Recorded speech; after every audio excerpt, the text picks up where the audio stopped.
ધરતીનો આ એવો મંજર છે જેની તમે ક્યારેય કલ્પના પણ નહીં કરી હોય. આ સમયે ધરતી એક આગનો ગોળો હતી.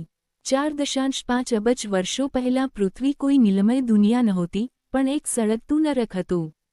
આકાશમાંથી આગના ગોળા, એટલે કે એસ્ટરોઇડ્સ, વરસતા રહેતા. દરેક ટક્કરે ધરતી ધ્રુજતી, આગનું વાદળ ફેલાઈ જતું. બ્રહ્માંડની બેરહમ ધોધમાર વરસાદે સપાટીને વધુ ભયાનક બનાવી દીધી હતી. વિસ્ફોટથી ગેસ વાયુ અંતરિક્ષ સુધી ઉઠી રહ્યા હતા. તેની સપાટી પર લાવાની નદીઓ વહેતી રહેતી. ચારે બાજુ પીગળેલા ખડકો, જ્વાળામુખીના વિસ્ફોટ અને આગના ફુવારા હતા. વિશાળ લાવાની લહેરો સમુદ્રની જેમ ઉઠતી અને પડતી. કોઈ જીવન નહીં, કોઈ મહાસાગર નહીં, બસ લાવા અને મોતની ગરમી. પીગળેલી સપાટીમાંથી ગેસ ઉઠીને ઘટ્ટ કાળા વાદળો બનાવતા. વીજળીના ચમકારા લાલ આકાશને ચીરી નાખતા. રાખ અને ધુમાડો અંતરિક્ષ સુધી ઉઠતા રહેતા. આકાશ ઝેરથી ભરેલું હતું. વાદળો મોતની ધૂમ્રસેરથી બનેલા હતા. આ એ નરક હતું જેમાંથી આપણી નીલમય દુનિયાનો જન્મ થયો. આ જ સમયે ઊંડાઈમાં ભારે ધાતુઓ પીગળીને નીચે ઉતરી રહી હતી. અહીંથી જ જન્મ લે છે પૃથ્વીનું ધબકતું હૃદય. નક્કર કોર, સોલટ કોરની આસપાસ ફરતો પીગળેલો મહાસાગર બની ગયો આઉટર કોર. લગભગ 4 અબજ વર્ષો પહેલાં એક ગ્રહ, જેનું નામ થિયા હતું, તે પૃથ્વી તરફ વધી રહ્યો હતો. બંનેના રસ્તા ટકરાવાના હતા. ટક્કર એટલી ભીષણ હતી કે પૃથ્વીની સપાટી ધ્રુજી ઉઠી. આગ અને ધાતુનો કાટમાળ અંતરિક્ષમાં ઉછળી ગયો. પૃથ્વીનો અડધો ભાગ હચમચી ગયો અને તેના ટુકડા અંતરિક્ષમાં આગની જેમ વેરવિખેર થઈ ગયા. એ કાટમાળ જે વિનાશમાંથી નીકળ્યો, તે હવે પૃથ્વીની આસપાસ એક અગ્નિમંડળ, ફાયર રિંગ બની ચૂક્યો હતો. ધીમે ધીમે કાટમાળ જોડાવા લાગ્યો અને આગમાંથી નીકળેલો એક નવો પિંડ આકાર લેવા લાગ્યો. આગમાંથી જન્મેલો આ નવો ગોળો ઠંડો થઈને ચંદ્ર બન્યો. તે હવે પોતાની માતા પૃથ્વીની આસપાસ ફરવા લાગ્યો અને પહેલીવાર બ્રહ્માંડમાં પૃથ્વી અને તેનો સાથી ચંદ્ર સાથે ચમક્યા. ચંદ્રે પોતાનું રૂપ લઈ લીધું, પણ પૃથ્વી હજી પણ આગમાં હતી. પીગળેલા ખડકો ધીમે ધીમે ઠંડા થવા લાગ્યા. જ્વાળામુખીમાંથી ધુમાડો ઉઠી રહ્યો હતો અને ચમકતી પીગળેલી નદીઓ પોતાના નક્કર સ્વરૂપમાં બદલાઈ રહી હતી.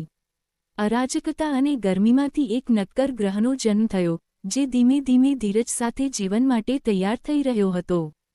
અબજો વર્ષો સુધી પૃથ્વીનો પીગળેલો કોર અને મેન્ટલ ગરમીના ઉત્સર્જન, હીટ રેડિયેશન અને સંવહન કન્વેક્શન દ્વારા ઠંડા થવા લાગ્યા. સપાટી પર જ્વાળામુખીઓ અને લાવાના પ્રવાહ દ્વારા ગરમી બહાર નીકળતી રહી. ધીમે ધીમે પોપડો ક્રસ્ટ બન્યો અને પીગળેલી સપાટી ઠંડી થઈને પથ્થરો અને ખડકોમાં બદલાઈ ગઈ. પૃથ્વી પીગળતી આગમાંથી એક નક્કર ગ્રહમાં બદલાઈ રહી હતી. આગની નદીઓ ધીમે ધીમે જામવા લાગી. સપાટી આકાશ બની ગઈ. ક્યાંક સપાટી ઊંચી ઉઠી, ક્યાંક સપાટી ઊંડી બની. ગ્રહનો પહેલો નકશો તૈયાર થઈ રહ્યો હતો. પહાડો ઊભા થયા, ખીણો ઊંડી થઈ અને પૃથ્વીએ પોતાની પહેલી કુદરતી આકૃતિઓ ઘડવાની શરૂઆત કરી. સપાટીની અંદર મેન્ટલના પ્રવાહોએ પોપડાની પ્લેટોને હલાવી. પૃથ્વીની પહેલી ટેક્ટોનિક એક્ટિવિટી શરૂ થઈ. જ્વાળામુખી અને લાવાની નદીઓ ધીમે ધીમે નવી ભૂ આકૃતિઓ ઘડી રહ્યા હતા અને પૃથ્વીની પહેલી સ્થાયી સપાટી તૈયાર થઈ રહી હતી. જેમ જેમ પૃથ્વી ઠંડી થઈ, અંદર દબાયેલો ક્રોધ બહાર ફૂટ્યો. જ્વાળામુખી ગર્જના કરી ઉઠ્યા અને પૃથ્વીએ પોતાનો પહેલો શ્વાસ લીધો. આગના ગર્ભમાંથી ઉઠેલી વરાળ, સ્ટીમ અને કાર્બન ડાયોક્સાઇડ પૃથ્વીની ચારે બાજુ બનવા લાગ્યા. આ બન્યું પહેલું સ્તર. જ્વાળામુખીમાંથી નીકળેલા નાઇટ્રોજન, મિથેન, એમોનિયા, સલ્ફર, આ ઝેરી વાયુઓ જીવનની પહેલી તૈયારી કરી રહ્યા હતા.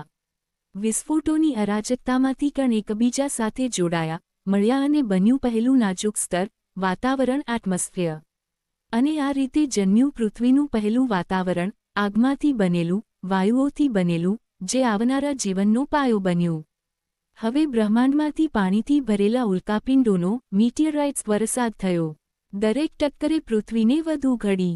આગ, વરાળ અને પ્રકાશની વચ્ચે જીવનના બીજ પડવા લાગ્યા. આગ અને ટક્કરો પછી શાંતિ આવી. ક્યાંક પાણી ભરાયું, ક્યાંક જમીન ઉભરી, ક્યાંક ઊંચા પર્વતો ઊભા થયા અને પૃથ્વીએ પોતાનું રૂપ મેળવ્યું. જીવનનો પાયો તૈયાર હતો. જ્યારે પૃથ્વી ઠંડી થવા લાગી, તેની સપાટી પરથી વરાળ ઉઠી. જળબાષ્પે વોટર વેપર આકાશને ભરી દીધું અને પ્રકૃતિએ પહેલા વરસાદનો પાયો નાખ્યો.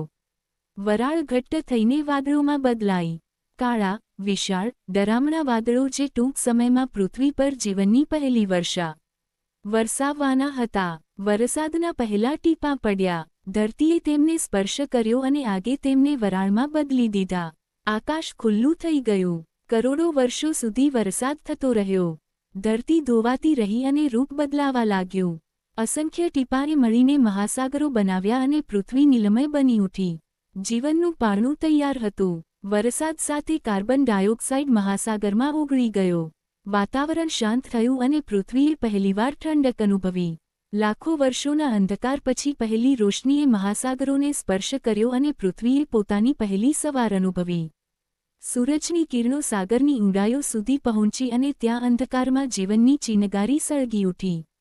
આગ, જળ અને તત્વો આ ત્રણેયનું સંગમ બન્યું જીવનની પહેલી લહેર. નિર્જીવમાંથી સજીવનું પહેલું નૃત્ય શરૂ થયું. એક ક્ષણ આવી જ્યારે પ્રકૃતિએ પહેલો શ્વાસ લીધો. એક કોષ સેલમાં જીવનએ પોતાની આંખો ખોલી અને સૃષ્ટિની કહાણી શરૂ થઈ. સાગર જીવનથી ભરાઈ ઉઠ્યો. દરેક કણમાં ઊર્જા, દરેક લહેરમાં અસ્તિત્વ.